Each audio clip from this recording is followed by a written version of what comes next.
What's up, social media? It's your favorite blogger and only crazy coach Toni, and I am back with part 2 of our single woman dater and non-existent boyfriend panel together in one room. Let me reintroduce our guests so we can get right into it. We have our first single woman dater, Miss Valerie. Welcome back. Hey. We have Charlene. We have Antoinette. And we have Miss Lisa. Welcome, ladies. All right, we have our first non-existent boyfriend, Kellen. Welcome back to the panel. Mr. Corey, okay, Carlo, and Jason. All right, so if you tuned into part 1, we kind of got a little deep, but that's okay because sometimes we gotta get deep, okay, to get to the nitty gritty. And like I mentioned before, it's more than just women going crazy. What's going on with dating in 2019? Can the men get it right? Can the women get their emotions together? We'll find out. So I'm gonna turn to my men for the beginning of part 2 to open up to this segment.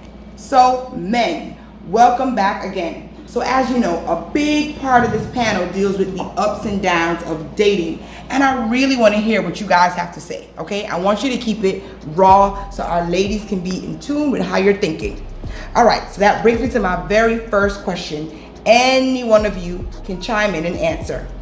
Would you say that most single men like yourselves lift women up just to let them down? Because what I'm hearing is a woman will meet a man and then he will mislead her. He will make her think there is something coming after this and nothing happens. And he remains non-existent in her life.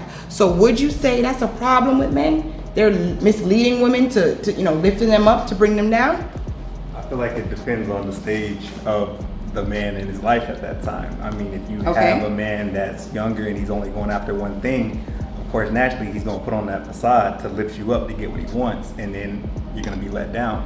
And get what he wants, meaning sex. It depends on what he wants. It could be sex. Okay. Depends if you have a man that is dependent. It could be money. It could be a number of things. But at the end of the day, I just feel like when you meet a man that's mature, you can't let your past experiences hinder you from that good thing. Because sometimes that's what happens is you get so misled by so many other men that when that good man comes into your life, then you don't let that good thing actually come in. So what would you say women are doing then to make that type of man stray? Because if you're that good man and you're coming with a good thing, what am I doing wrong then to make you walk away and then believe that you're misleading me? I'm sorry.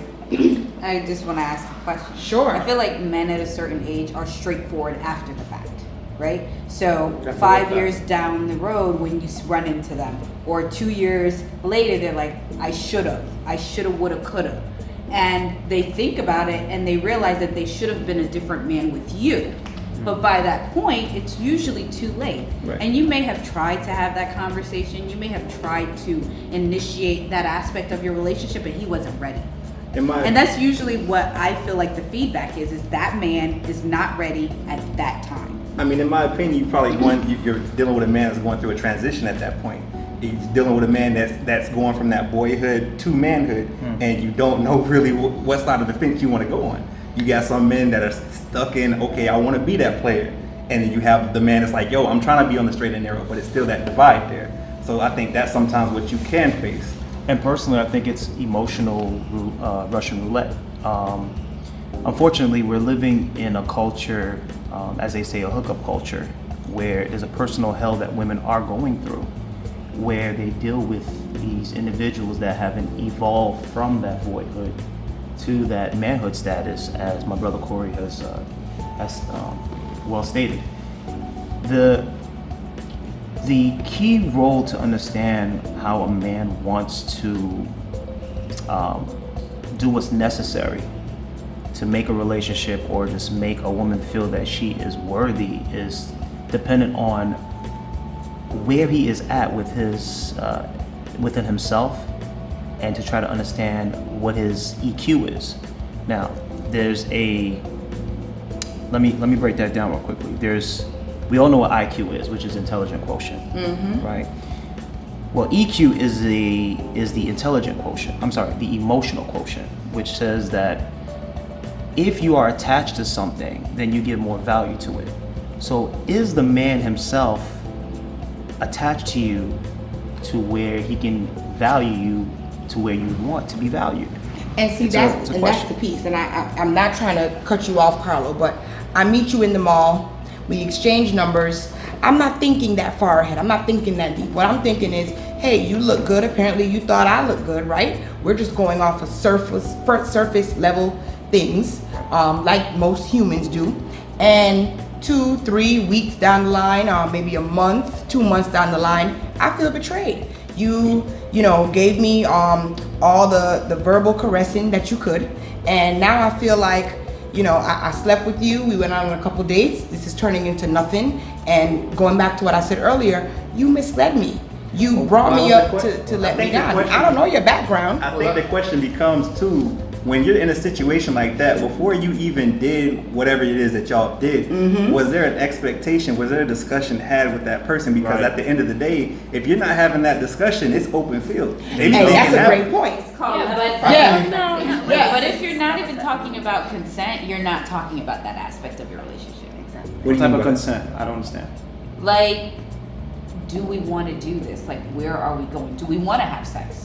Is this something that I'm falling into as opposed to something that I want? But some adults don't necessarily have that conversation. They just do it. Some adults just kind of go with the flow.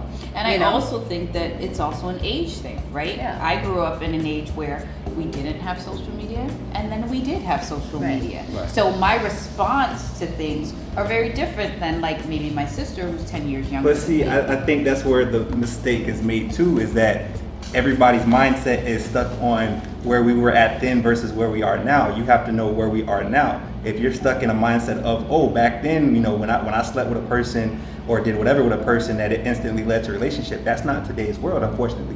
So we have to get out of that mindset of, okay, well, you know, if I sleep with you, you know, back in the day, your daddy could come with a shotgun and be like, hey, that's yours. That ain't happening nowadays. Nowadays, it's like, yo, it's unfortunately, it's a dog eat dog world. And further, are we scared to speak to each other?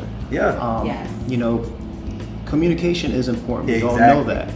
But what's more important than communication is the parameters that you're basing this connection that you have with this person upon. If you want me to be a man to you and you want to be a woman to me, then we need to discuss what's going to make us become a unit. Exactly. What's going to level out that playing field so that we can To me, that's a very deep conversation. He going like 3 or 4 months in. I think, to me, what women do wrong in my own experience is most men are dating 2 women, 2, 3 women when they meet you. You have 2 types of women in my experience. I have some women that don't take my crap, and I have other women who take it, like y'all was saying before. So if I've been communicating with you every day and I fall off on 4 weeks later on a Saturday, I don't call you all day because I'm with girl X. You got the one girl who accepts that, says nothing, and you have the other girl who says, hey, you know, we've been talking every day for the last 4 weeks. What happened to you on Saturday? And then you have to make a choice as a man to say, have I developed a relationship with this girl where I don't want to put that at risk even in the dating phase? Is she important enough that that's no longer important? And I don't think most women demand that from men in the dating phase. And you start a cycle where that continues to happen as you go from dating to.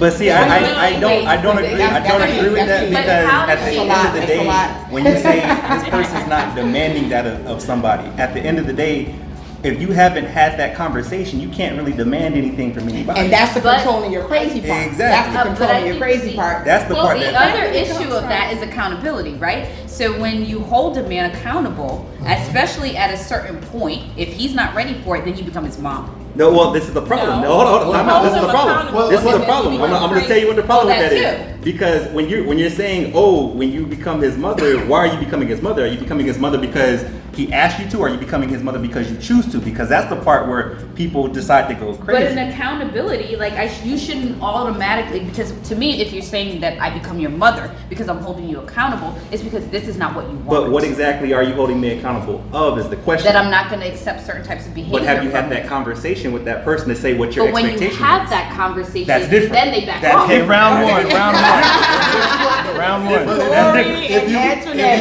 If you have that conversation and he fall off, it's probably not the guy that you wanted. That's anyway. exactly. So if you demand that in the Exactly. beginning, you end up getting rid You of have to some have shit that you didn't conversation really in want. the Yeah, beginning. but then the problem is then that man is 2 years down the road like, hey, I really messed up. And that's fine. You know what that is. That's fine. That's fine. Listen, I told you it was going to get juicy. Our men and women cannot contain themselves. Listen, you need to tune in to part 3 where we make this little conversation into a game, okay? We want to hear from each person individually. I'm going to make sure you hear their voice. But until next time, it is your favorite blogger and only crazy coach, Toni. Peace. It's your favorite blogger and only crazy coach, and I know you like what you just saw.